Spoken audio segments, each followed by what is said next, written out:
고린도 전후서는 사도 바울을 통해 쓰여진 책입니다.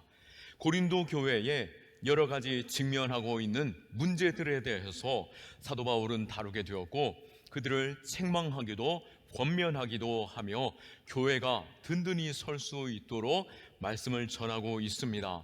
특별히 1장에서 4장까지는 고린도 교회 내에 있던 고질적인 문제, 바로 교회 안에 분열이 있었는데요, 여러 가지 계파들로 인하여 다툼이 그 안에 있으므로 교회가 자꾸만 덜컥덜컥 걸리고 주저앉는 모습이 있었던 것입니다. 그들 안에 바울파요, 아볼로파요, 베드로파요, 나는 심지어 그리스도파다라고까지도 하면서 그들 안에 내가 옳다 말하고 다투고 비방하고 분열하고 있었다라고 하는 것이죠. 분열된 교회가 하나 되기 위해서 사도 바울은 오늘 이 말씀을 전하고 있는 것이고, 권면할 때에 교회 안에 정체성을 분명히 회복하고, 또 성도로서 우리가 어떻게 교회를 사랑하고 또 교회를 세워가야 할 것인지, 그것을 권면하며 전하고 있습니다. 성도란 하나님의 부르심 받은 자녀들의 한 사람 한 사람인 것입니다. 또 교회는 건물이 아닌 것이죠. 교회는 하나님을 나의 주요, 나의 구원으로 믿는 사람들의 모임이 바로 교회인 것입니다. 두세 사람이 모인 곳에 주님께서 함께 하신다라고 말씀하신 것처럼 그 공동체가 교회이고, 우리가 함께 예배하는 이 공동체 안에 주님이 임하심으로 우리가 주를 나의 구주로 시인함으로 우리가 교회된 것입니다. 또 교회와 각 성도들은 하나님께서 맡겨주신 사명이 있습니다. 각자 자기가 있는 그 자리에서 하나님께서 맡겨주신 그 사명을 감당하는 것, 청지기로서 부르심을 받았고 그 사명을 감당할 때 교회가 더욱더 건강하고 굳건히 서가게 되는 것입니다. 맡겨주신 그 사명을 감당할 수 있기를 축원하고, 그로 인하여 교회가 날로 더욱더 하나님의 쓰시기 좋은 교회, 또 이 지역 가운데 선한 영향력을 끼치는 교회, 또 하나님께 영광이 되는 경험교회 되기를 예수 그리스도의 이름으로 축원합니다. 아멘. 우리가 맡은 자로서 그렇다면 어떤 자세를 가지고 이 일을 감당해야 교회가 하나 되고 또 하나님께 영광이 되고 또 내 삶에 은혜가 될 수 있는지 잠시 묵상해 볼 수 있기를 원합니다. 먼저 우리는 하나님의 일꾼이요 하나님의 비밀 맡은 자임을 잊지 말아야 할 것입니다. 1절에 보면은 사람이 마땅히 우리를 그리스도의 일꾼이요 하나님의 비밀을 맡은 자로 여길지어다 라고 말하고 있습니다. 본문은 교회 직분자들을 두 가지로 설명하고 있는데요, 하나는 일꾼이다 라고 말하고 있고 또 하나는 비밀 맡은 자다 라고 말하고 있습니다. 먼저 일꾼은 어떤 자입니까? 일꾼은 헬라어로 휘페레테스라고 하는 단어인데요, 뭐뭐 아래라고 하는 휘포라는 단어와 노를 젓다라고 하는 에레소라고 하는 단어가 합쳐져서 만들어진 단어입니다. 우리로 하여금 주님께서 일꾼 삼았는데 이 단어가 어떤 의미냐라고 하면요, 배 밑에 노를 젓는 자다라고 말하고 있는 것이죠. 당시 로마에는 3단으로 되어져 있던 노예 선이 있었습니다. 그 가장 밑에 칸에 바로 이 일꾼들, 바로 노예가 그곳에 들어가서 이 노를 젓는 일을 감당하게 된 것이죠. 그들이 힘을 써 노를 저음으로 이 배가 성난 파도를 뚫고 지나가게 되는 것이고, 또 이 다양한 무역들이 원활하게 이루어지고 또 군인들이 전쟁 가운데 다음 대에 나아갈 수 있게 되는 것이었던 것입니다. 하지만 그들의 모습은 어땠습니까? 너무나도 처량하기도 하였고 힘겹기도 하였고, 당시 이 로마의 노예선 이 세 번째 칸, 가장 밑에 칸에 들어가는 그러한 자들은 중죄인이거나 비천한 노예에 해당되는 사람들이었습니다. 그들의 모습을 볼 때에 그들은 종의 모습으로 그곳에 한번 들어가면은 이제는 죽은 후에나 나올 수 있는 노예가 되는 것이죠. 무섭지 않습니까? 아닌 게 아니라 오늘 이 직원 및 재직 현황을 볼 때에 교역자는 이미 하나님께서 부르셔서 세우신 자요, 평생 사역하는 자들인 것이죠. 그 후에 항종직 그리고 또 종신 직원으로 표현되어지는 이 단어들을 볼 때에 항종직 역시 죽을 때까지 감당해야 하는 직업이 사명이며, 또 권사와 또 시무권사 역시 종신 직원으로 죽을 때까지 내가 이 직분을 감당해야 하는 자로 하나님께서 세우셨다라고 하는 것입니다. 하나님의 일꾼은 어떤 자입니까? 하나님께서 사명을 맡겨주셨고 평생토록 내가 이 사명을 감당하는 일꾼으로 세우셨음을 우리는 기억해야 하는 것입니다. 죽어서나 우리가 이 사명을 내려놓을 수 있는다라고 하는 말씀을 볼 때에 내가 여전히 살아있다라고 하는 것은 하나님께서 여전히 이 땅 가운데 내가 감당해야 하는 일들이 있음을 하나님께서 말씀하고 계시는 것이며, 우리는 그 일을 잘 감당하는 자로 서 있어야 하는 것입니다. 이 일에 있어서 어쩌면 우리를 노예로 표현하고 저 깊은 곳, 어쩌면 죽어서나 나올 수 있는 그 종과 노예로서 일꾼을 우리로 표현하고 있을까를 생각해 보게 되는데요, 우리는 주님 가신 길을 가는 자들입니다. 주님께서 이 땅에 오실 때 종의 모습으로 오셨고, 주님께서는 하나님께서 맡기신 사명을 감당할 때에 그 십자가를 지고 죽으시기까지 충성을 다하며 목숨을 다해 그 사명을 감당했던 것이죠. 이렇듯 하나님께서는 우리를 십자가 지는 자로, 주의 길 가는 자로 부르셨고 그 직분을 감당케 하셨습니다. 그러나 주님께서 그 십자가 후에 하나님의 그 영광을 누리셨던 것처럼 우리도 이 직분을 감당한 후에 영광의 면류관과 그 영광의 칭찬이 있음을 믿으시기 바랍니다. 또한 교회 직분자를 가리켜서 두 번째 의미로 하늘의 하나님의 비밀을 맡은 자다라고 말하고 있습니다. 비밀이라는 이 단어의 의미는 입술이나 입을 닫은 자다, 입을 다문 자다라고 하는 표현입니다. 영적인 의미에서 비밀을 아는 자란 바로 내가 그 비밀을 알았기에 그 비밀을 지키고 간수하며 새나가지 않도록 하는 것이 나의 역할인 것입니다. 이 말이 무슨 말일까요? 이 비밀 만든 자로서 입도 뻥끗하지 마라, 힘들어도 입 벌리지 마, 따라와, 그런 말씀일까요? 물론 아닙니다. 여기에서 이 비밀은 바로 복음의 비밀이며 십자가의 비밀인 것이죠. 세상 사람들은 그 비밀을 아무리 말하여 줘도 깨달아 알지 못합니다. 또 십자가의 비밀을 세상 사람들이 바라볼 때 그 십자가는 어떻습니까? 당시 로마인들의 십자가는 추하고 무시되고 부끄러움과 수치의 사형틀이었던 것이죠. 그러나 예수님께서 이 십자가의 감추인 비밀을 아셨기 때문에 그 십자가를 지시며 죽기까지 순종하셨던 것입니다. 우리 역시 이 십자가의 비밀을 아는 자로서 죽으면 살고 낮아지면 높아지고 희생하면 영광스러운 자리에 서게 될 것을 아는 자로, 이 비밀을 간직한 자로 우리는 흔들리지 말아야 할 것입니다. 주님께서 이 십자가를 감당할 때에 남들의 시선이나 남들의 말이나 또 육체적인 고통이나 또 자신에게 주어지는 그 두려운 상황들을 바라보았다라고 한다면은 그는 이 일들을 감당할 수 없었을 것입니다.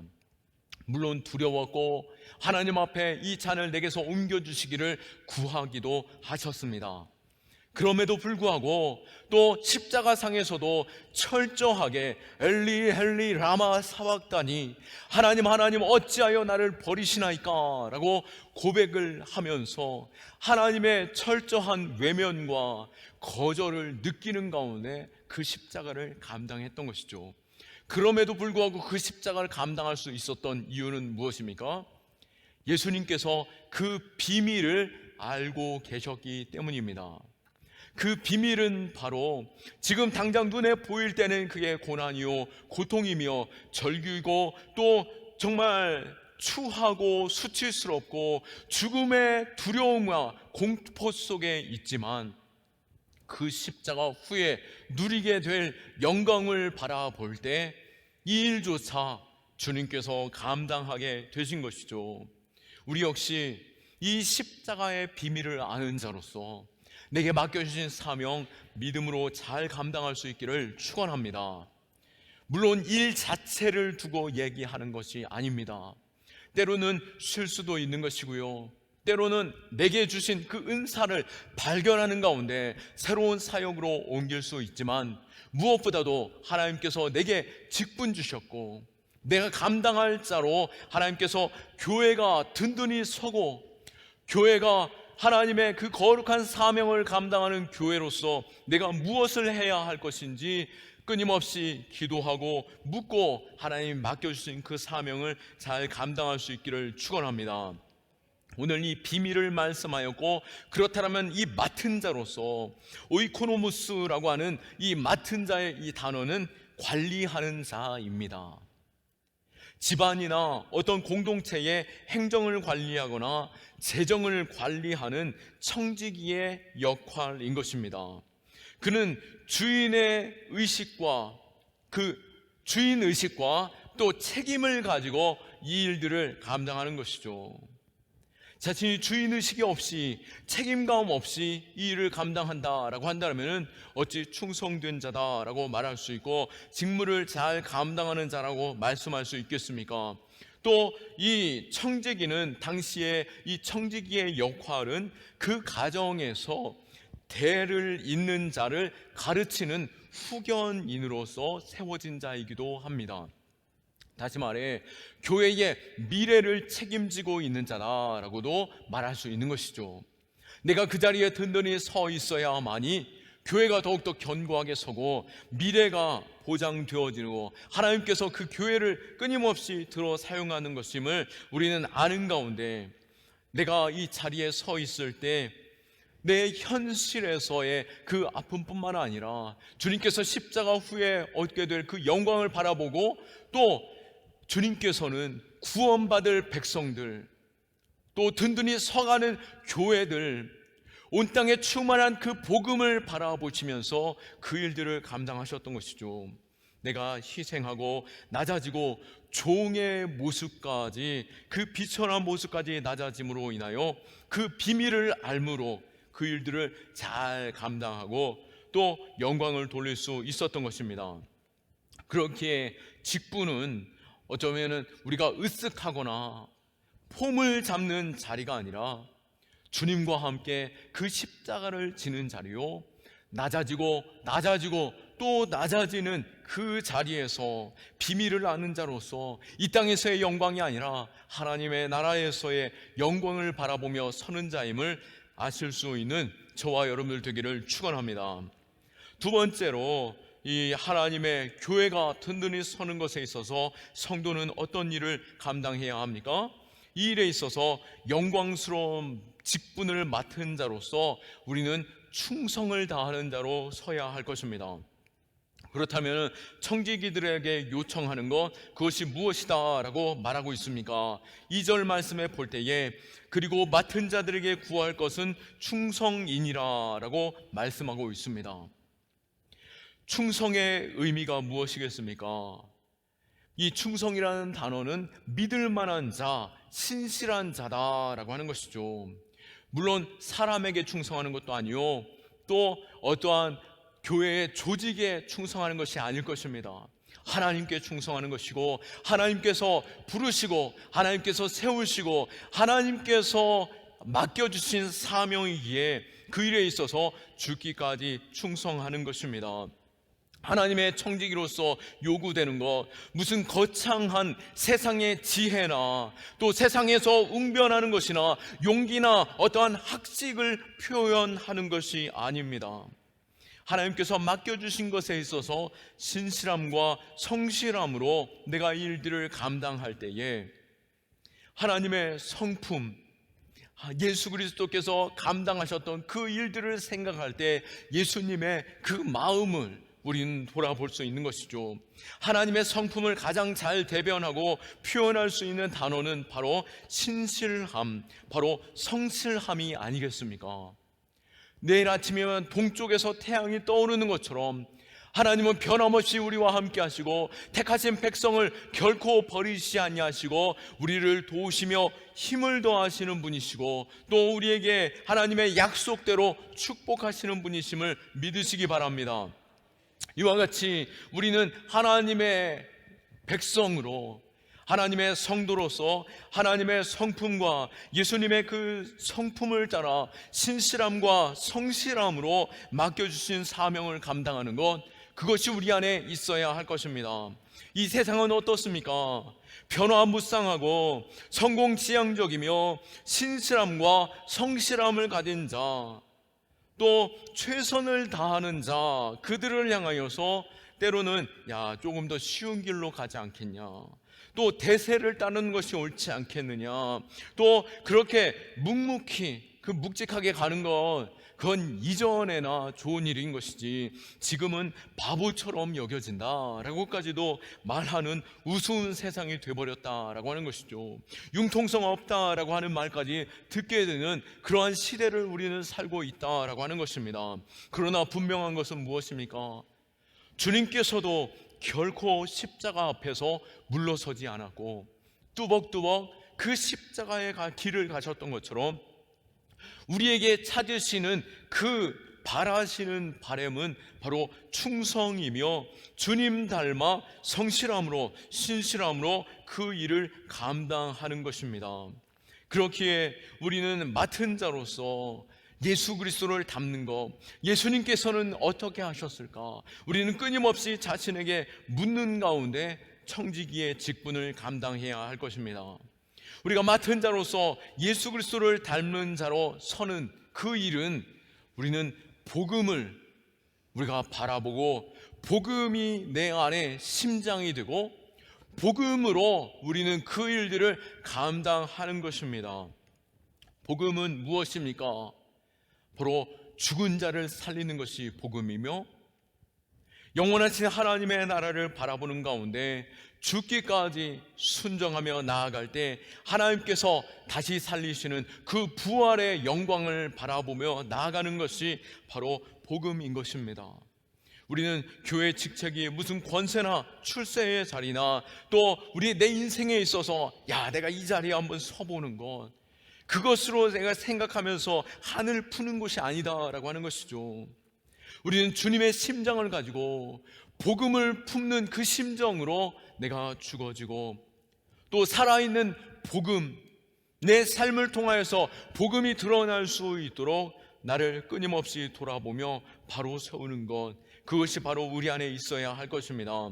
초대교회를 생각해 보십시오. 초대교회에 교회가 어디 있습니까? 교회는 건물이 아니었던 것이죠. 건물은 주님 오신 후에 300년 후에나 교회 건물에서 예배하게, 교회 건물을 별도의 공간으로 세우게 되었던 것입니다.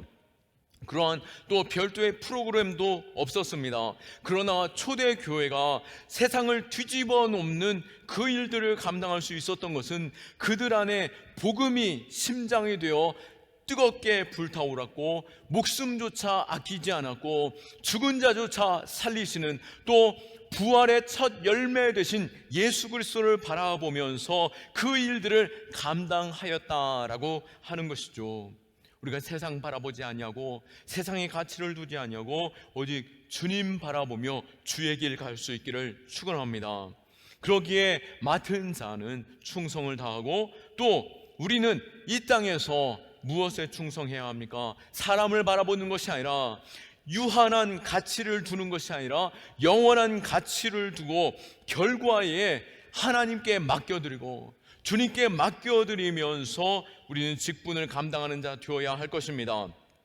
고린도 전후서를 볼 때에 사도 바울은 안타까운 심정으로 편지하고 있음을 보게 됩니다. 자신을 향해 칼을 들이대는 사람들이 있었다라고 하는 것이죠. 사도 바울을 향하여 당신은 사도가 아니지 않습니까? 라고 말하는 이들이 있었고, 사도 바울을 통해서 세례를 받은 자들이나 사도 바울을 통해서 복음을 들은 자들에 대해서 무시하는 그러한 일들이 교회 안에 있었다라고 하는 것입니다. 사도 바울의 사도성에 대해서 의심하는 고린도 교회에 그 교인들이 있었음을 향하여서 사도 바울은 그러나 그들에 대해서 판단하거나 또 그들이 자신을 판단하는 것, 또 그들이 말하는 그 기준에서 자신을 바라보지 않았다라고 말하고 있습니다. 사도 바울은 자신을 판단하는 분은 오직 누구시라고 말하고 있습니까? 바로 오직 하나님 한 분이시다라고 말하고 있는 것입니다. 내가 교회에서 어떤 일을 하거나 또 내가 교회에서 어떠한 사역으로 옮기거나 또 잠시 그 사역에 멈추거나 우리는 그 일에 있어서 끊임없이 사람에게 우리가 귀를 기울이는 것이 아니라 하나님께 귀를 기울이며 하나님께서 지금 내게 말씀하시는 것이 무엇인지 분별하고 하나님께서 기뻐하시는 그 자리에 서고 또 그 일에 있어서 하나님 앞에서 떳떳하다라고 한다라면은 믿음으로 굳건히 서서 하나님께서 서라 하신 그 자리에 서는 것이 우리가 감당해야 하는 것이죠. 3절과 4절에 보십시오. 너희에게나 다른 사람에게나 판단받는 것이 내게는 매우 작은 일이라. 나도 나를 판단하지 아노니 내가 자책할 아무것도 깨닫지 못하나 이로 말미암아 의롭다함을 얻지 못하노라. 다만 나를 심판하실 이는 주시니라. 사람들이 나를 판단하는 것이 아니라 나를 심판하는 것이 아니라 하나님이 나를 판단하실 것이요 하나님께서 내게 상을 주실 것이나 심판하실 것이다 라고 말하고 있는 것입니다. 인간의 판단은 왜곡될 수 있고 또 사람을 하찮게 바라볼 수 있는 것입니다. 3절에서 너희에게나 다른 사람에게 판단받는 것이 내게는 매우 작은 일이다 라고 말하는 것처럼 우리도 사람의 말에 귀 기울이기보다도 하나님께 충성하고 하나님 바라볼 수 있고 끝까지 충성 다하는 믿음의 사람 될 수 있기를 축원합니다. 반면에 사람이나 이 땅에 썩어질 것, 유한한 것에 가치를 두게 되면은 주의 일을 하면서도 때로는 섭섭하고 때로는 시험을 당하고 때로는 이리저리 기웃거리기도 하고 때로는 성실과 충성조차 우리는 너무나도 하찮게 여기게 생각하는 삶을 살아가게 되는 것이죠. 하나님 바라볼 수 있기를 축원합니다. 우리의 충성과 모든 결과에 판단하시는 분은 오직 한 분 하나님이십니다.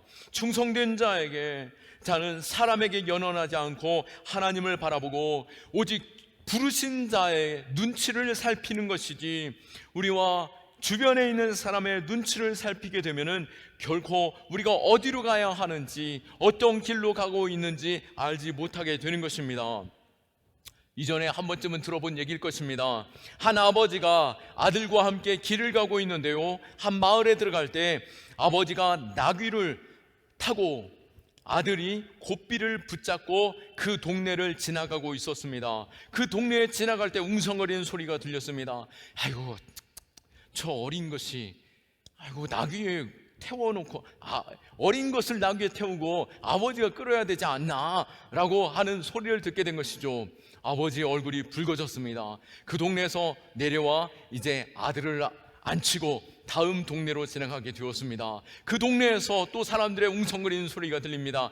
아이고 저 아기는 불효자네, 불효자. 아버지 저렇게 연세 되신 아버지가 나귀를 끌고 있으니 저 애기 저거 안 되겠네. 자녀 교육을 어떻게 시키는 거야? 라고 하는 소리를 듣게 돼서 또 자녀의 얼굴도 붉어지고 아버지의 얼굴도 붉어져서 결국엔 그 다음 마을로 들어가면서 두 사람이 다 나귀 위에 올라탄 것이죠. 또 그 동네 사람들이 쯔쯔쯔 거리면서 외칩니다. 저 낙이 허리 구부러진 것 봐. 저러다 죽겠어 하고 외치고 있을 때 결국 얼굴이 붉어져서 그들은 어떻게 했다고 얘기를 들으셨습니까? 그 나귀를 둘러 엎고 동네를 지나가는 그런 불쌍한 모습을 보게 된 것이죠.